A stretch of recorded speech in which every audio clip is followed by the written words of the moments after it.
Khulumkha joto takhoktai bokung joto lokorokno ani mung Aisha Deborma norok tiprasa rojak mung channel no subscribe khaibai di o channel limsing dinyor kabangma rojak mung tei mosam kam kam nugui manai thinango te kam kaham o channel limsing te video rogo nugui manai subscribe khanyan tapogdi te like bell icon press khanyan tapogdi bell icon press khaya norok in future kabangma kam video phajan ke miss khaya te yang norok joto no khabai khubai khane ni muchungo bono channel ni malik no kisa norok ni hamjak mung te norok ni chuba chulu te amsu no bini channel no norok please kisa joto no subscribe khai di share khai di like khai di bell icon press khai di amsu nang joto khana muchungo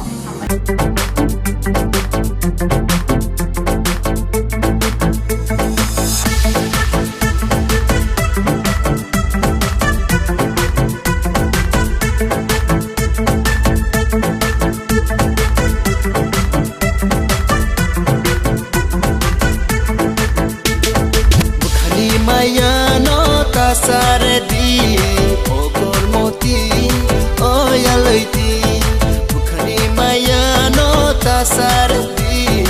ogor moti oya loiti nai thoti or moti nuno le pogui maya wanawo kirio anode yakare thangno bukhani maya no ta saredi ogor moti oya loiti bukhani maya no ta saredi ogor moti oya loiti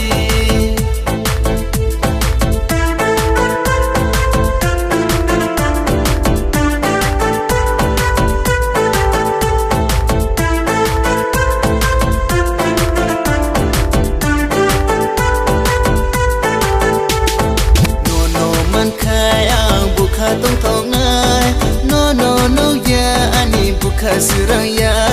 no man kaya bukha tong tong ngai no ya ani bukha suraya no le hamza go ubui bukha ba no le hamza go ubui bukha ba no le hamza go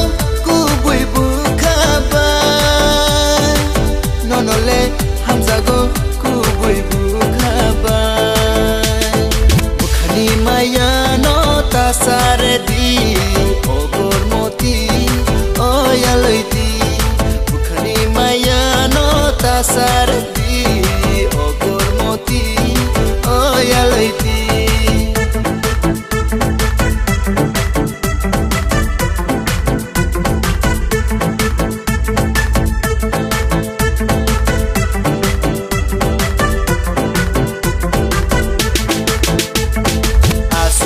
salvo ta thang di ang no ya karoi ta khlang di asu hat salvo ta thang di ang no ya karoi ta thang di nai thoti kor moti no le pogui maya wanawo kirio anode ya karoi thang no